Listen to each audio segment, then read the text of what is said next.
Bonjour à toutes et à tous, je m'appelle Philippe Pfeiffer, je suis auteur et conteur. Oui, je n'ai toujours pas changé.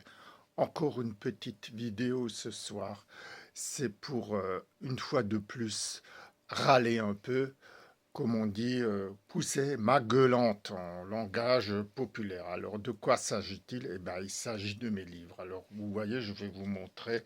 euh, Ce sont des livres qui sont bien présentés avec de jolies couvertures. Voilà, comme celui-là. Ne faites pas pleurer les anges. Petit exemple. Bibanou et Cracovie. Un conte animalier. La version en anglais de Les Tribulations de Théodule. Voilà. Autre livre en anglais, Whisky mon ami. Donc ici c'est Whisky my friends. Voilà, et puis celui-ci, dans les profondeurs de l'océan. Voilà, vous voyez, des jolies couvertures. Alors, je suis ancien imprimeur typographe. J'ai travaillé pendant 30 ans euh, dans l'industrie graphique et donc j'ai une certaine notion de comment présenter un livre et puis à l'époque, dans les années 80, j'avais déjà édité des revues de science-fiction, de fantastique, de littérature fantastique, de littérature policière. Et voilà. Et donc, déjà à l'époque, j'utilisais ce savoir. Donc voilà, j'ai un certain savoir-faire. Donc voilà, je montre un peu. C'est un poème, c'est assez aéré. Je sais comment présenter, voilà. Vous voyez, c'est bien présenté. Le titre, le faux titre, voilà. Et donc, le résultat, même si mes livres sont bien présentés, même si je soigne aussi la langue, le français, j'essaie de faire qu'il n'y ait pas de faute. Voilà. Mais malgré tout ça, je ne vends pas de livres ou très peu. Les gens ne s'intéressent pas. Voilà. Et c'est ce qui me fait dire que le livre est mort. Voilà. Bon, peut-être que les grands noms en librairie se vendent encore, mais moi, c'est. On m'a d'ailleurs fait remarquer, je ne suis pas un auteur connu.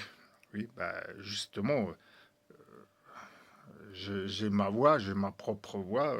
Si je ne suis pas connu, bah, c'est peut-être un bienfait, parce qu'on pourrait, euh, les lecteurs pourraient apprendre à me connaître, voilà, à me découvrir.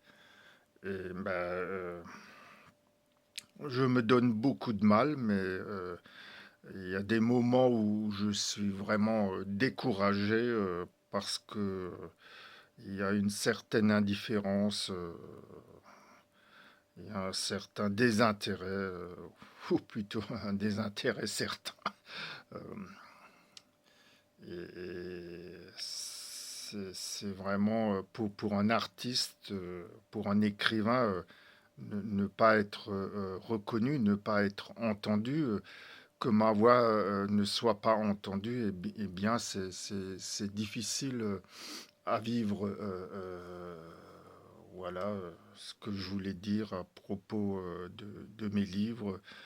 Peut-être qu'un jour, un éditeur tombera sous le charme de ma prose, de mes idées.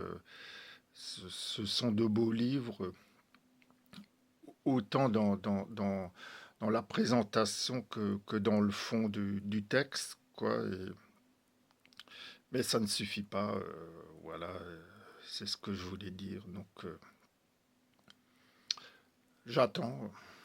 euh, j'ai eu l'idée de traduire certains livres en anglais. Il y en a même un qui a été traduit aussi en allemand, c'est Le Soleil du Sacré-Cœur de Jésus. Donc c'est un coup d'essai. Errance pandémique a été traduit en anglais. Et puis là, comme je vous ai montré, par exemple, les tribulations de Théodule, pardon. Donc c'est 18 textes, a aussi été traduit en anglais. Donc comme c'est la langue internationale, je me suis dit peut-être que j'ai un peu plus de chance aux États-Unis, au Canada et tous les pays anglophones qui sont quand même assez nombreux. Voilà, on verra. Peut-être que le temps me donnera raison, mais pour l'instant, j'ai vraiment l'impression que le diable s'est assis sur mes livres et fait tout pour que un grand nombre ne les lit pas. C'est peut-être parce que je suis un rebelle. Je dérange, mes écrits dérangent. Peut-être aussi parce que je suis un croyant. Ça fait tout ça fait un ensemble, voilà. Mais bon, je suis dans la lumière et je continue à être dans la lumière. C'est Dieu qui m'a donné ce don d'écriture. C'est avec la force de Dieu que j'écris et c'est pour Dieu que j'écris. Voilà, et peut-être qu'un jour, je serai un peu plus apprécié, un peu reconnu. Voilà, c'est pas, je suis pas dans l'ego, je suis pas dans l'arrogance, pardon, comme certains. Non, non, je ne cherche pas la gloire. Je voudrais simplement qu'on écoute ma voix. Et ma voix est une voix sensible, humaniste, euh, souvent sombre, mais aussi pleine de lumière. Et mes personnages sont souvent euh, des personnages en marge de la société, mais qui ont plein de bonté, qui ont un bon cœur, une belle âme. Et j'adore jouer sur les ténèbres et la lumière, la confrontation entre les ténèbres et la lumière, entre le bien et le mal. Vous allez me dire, c'est peut-être rien de neuf, mais bon, moi j'aime faire ça. J'ai trouvé ma voie. Voilà, j'ai eu quelques influences des lectures de ces 40 dernières années. Voilà,